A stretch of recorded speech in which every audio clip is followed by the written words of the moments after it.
신하를 가려 쓰시옵소서. 다섯 번째, 정세는 역동하여 요란하고 민심은 역류하여 여동치니 나라는 좌우로 갈라졌으며 간신은 역행하여 요사스럽고 충신은 역린하여 여전하니 국법은 깨어져 흩어졌사옵니다.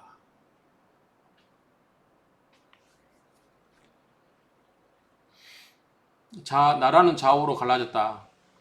좌평양, 좌익, 우익 이렇게 나눠졌다는 얘기겠죠. 지금 이념적으로 옛날에는 동과 서로 나눠졌었는데 아직도 지역적인 특색은 있죠. 지역적인 그런 갈등은 있는데 그래도 그거는 많이 약화됐고 이제는 이념적으로 좌우로 나는데 왜 이렇게 분열한지 모르겠어요. 나라가.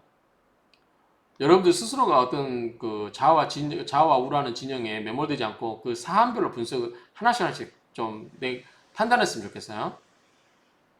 근데 좌우로 이렇게 나뉘는 게 저는 양쪽 다 그런 성향이 있다고 봅니다. 어느 한쪽만의 영향은 아니에요. 더불어민주당 쪽도 이쪽에 그렇게 좀 극좌적인 생각을 가신 분도 있고 또 보수 쪽도 마찬가지로 그렇게 다 있습니다. 없는 건 아니기 때문에 그렇게 보고 그 다음에 충신은 역린하여 여전하니 여기 누가 있습니까? 저는 이 역린당한 충신은 모르겠는데 역린하면 생각나는 게 뭐 있죠? 중용 27장인가 그 영화 정조로 대상이 있었죠? 영화 이 제목이 역린이었나요?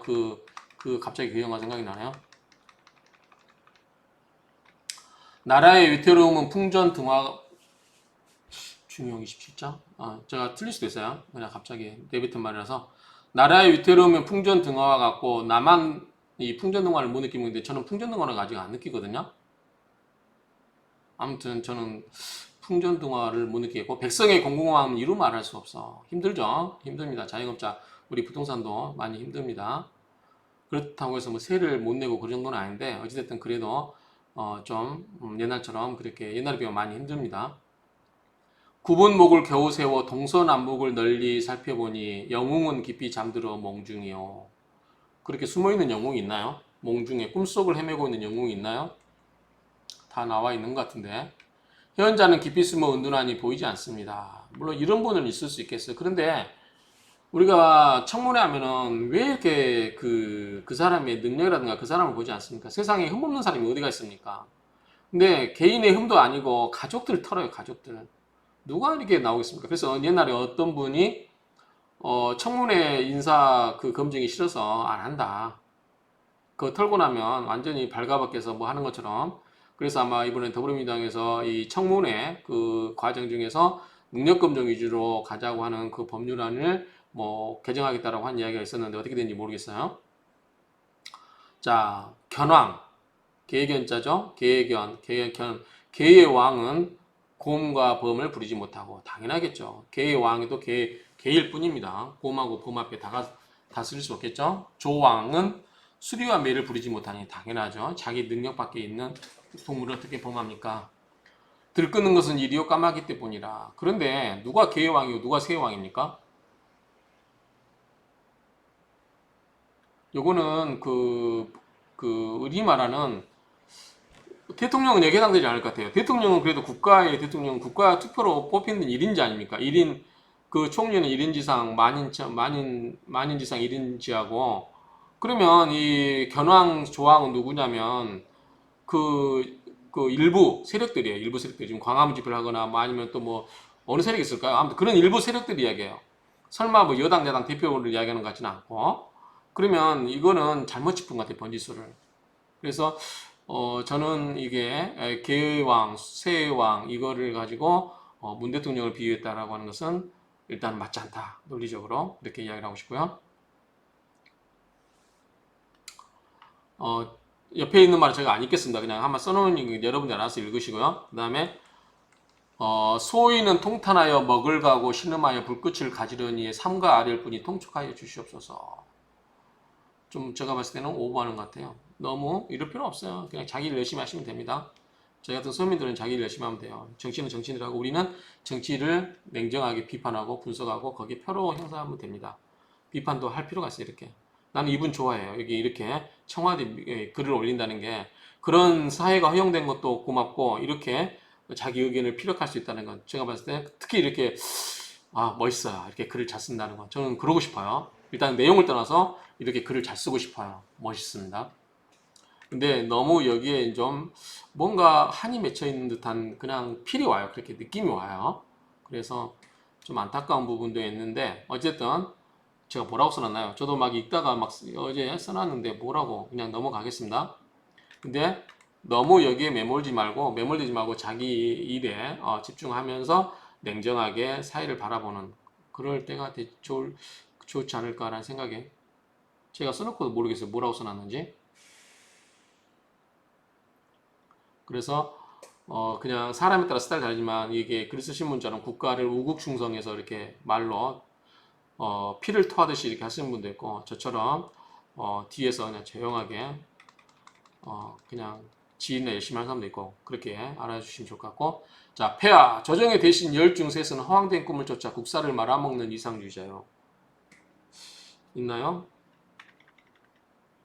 그럴 수도 있겠다는 생각은 들어요. 어느 분인지 모르겠는데 어쨌든 약간 이거 뜬구름 잡는 얘기예요. 제가 이제 운동권 제 대학 동기들 중에서 국회의원 뭐 하신 분도 있고 몇 분이 있고 그런데 운동권들을 보면은 약간 좀 운동권 출신들이 현실에 좀 부합하지 않는 주장을 가끔 하는 경우가 있긴 있어요. 그러니까 그런 부분에서 이상주의라고 한 것 같은데 현실을 좀 냉정하게 그래서 그분들 나중에 다시 뭐 대학원 가고 공부하고 그러잖아요. 공부 열심히 하던데 대학원 뭐 경영대학원 들어가서 또 공부하고 어쨌든 이제 현실에 대한 정확한 인식을 할 필요는 있어요. 그렇지만 이제 그 너무 이상주의에 빠질 필요는 없죠. 누가 하는지 모르겠는데 어쨌든 열 중에 셋이 그렇다고 하고 그 다음에 일곱 중에 셋은 허황된 꿈을 팔아 표장사 하는 장사치나 다름없고 이제 이거는 유권자를 의식해서 그런 쪽으로 한다는 거죠. 우리가 이런 거 걸러내야 돼요.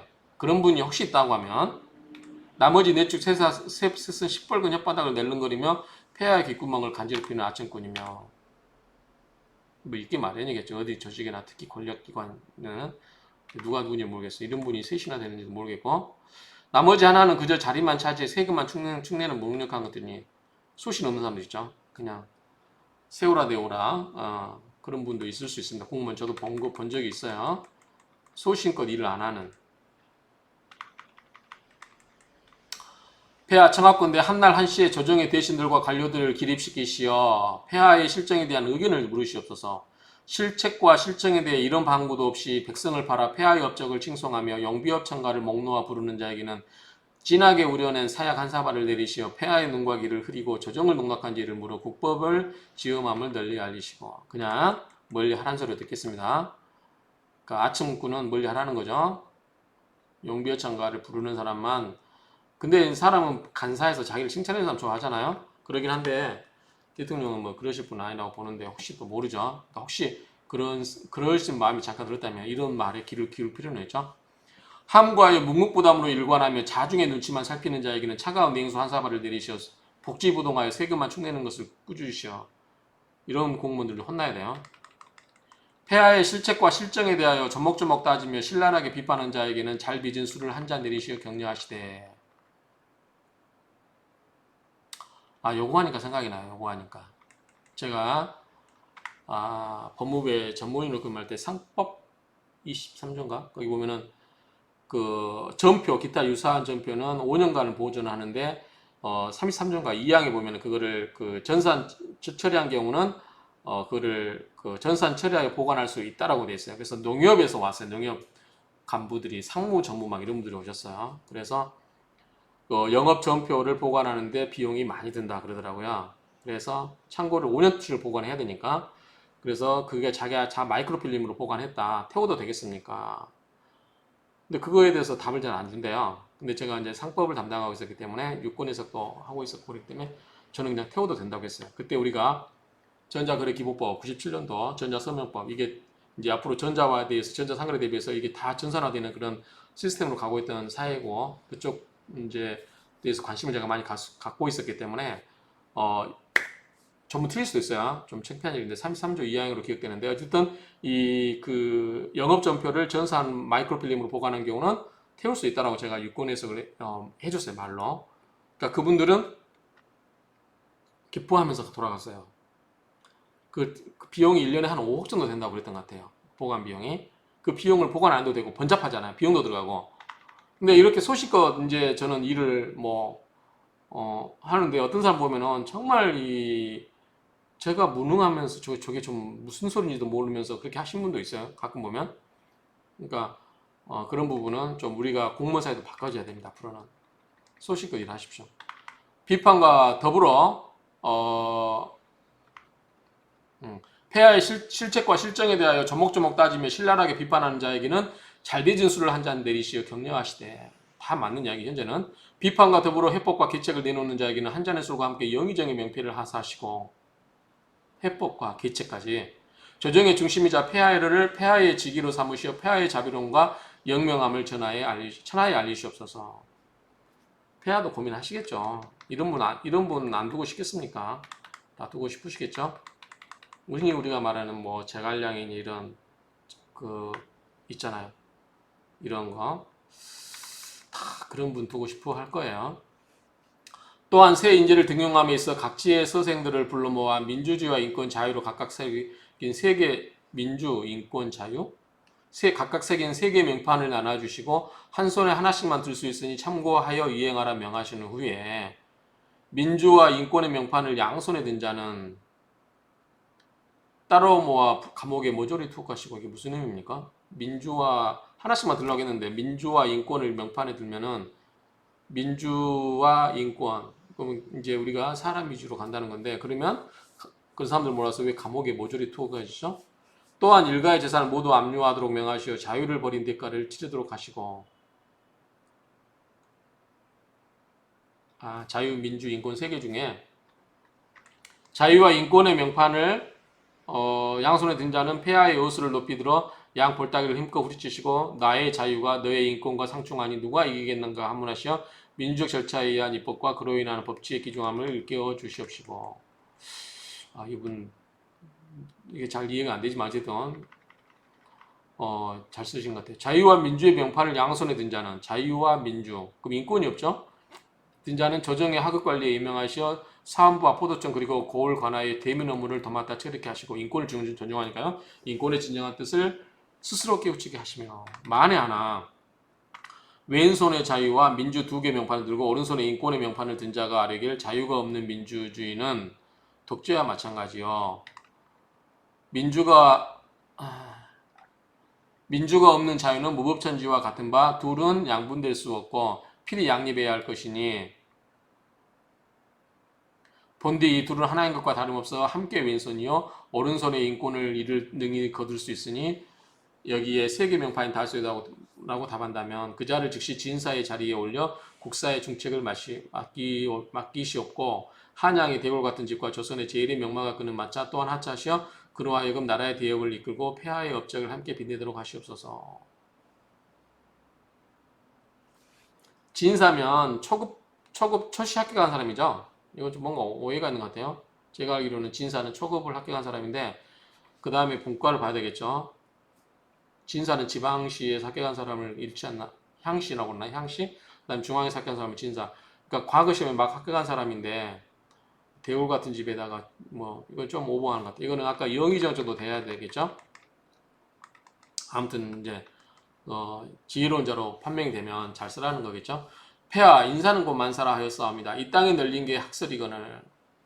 학설은 누구나 주장한다고 제가 말씀드렸습니다. 앞에서 박사들이 말만 많아요. 말만. 태반이 반쪽짜리 이념에 지나지 않고 또한 널린 게 학자이거늘 태반이 한쪽으로 치우친 선동꾼에 불과한데 하물며 저종의 되신들은 어떻게 싸웁니까? 그쵸? 이 이념에 지나지 않고 반쪽짜리 이념에 지나지 않고 또 널린 게 학자이고 또 한쪽으로 치우친 선동꾼에 불과한데 부디 민주와 인권을 앞세워 감성과 눈물을 발고 그럴듯한 가문이스로 백성의 폐와 피를 빨아 제 입신양명의 수단으로 삼는 저 들쥐와 같은 무리들을 긁어모아 스스로 박멸하라 명하셨고. 뭐든지 요거는 맞는 것 같아요. 자기 입신양명을 위해서 위정자가 되거나 권력자가 되거나 정치인이 되면 백성을 먼저 생각해야죠. 자기 입신양명을 먼저 생각하면 안 되겠죠. 자유의 가치를 알고 몸소 행하며 자유와 민주와 인권의 조화를 논하는 총명한 인재를 신하로 쓰시어 나라의 평안을 되찾아 백성의 앞길을 인도해 주시옵소서. 약간 철학적 의미가 있는 것 같아요. 자유, 민주, 인권 이 세 개를 가지고 어느 것을 중히 여길 것인가, 거기에 대해서 어떤 생각을 갖고 있는 사람을 어떻게 쓸 것인가 라는 부분이 있는데 이 부분은 제가 솔직하게 완벽하게 이해가 되지 않습니다. 아무튼 그분이 갖고 있는 철학인데, 자, 자유 중요하죠.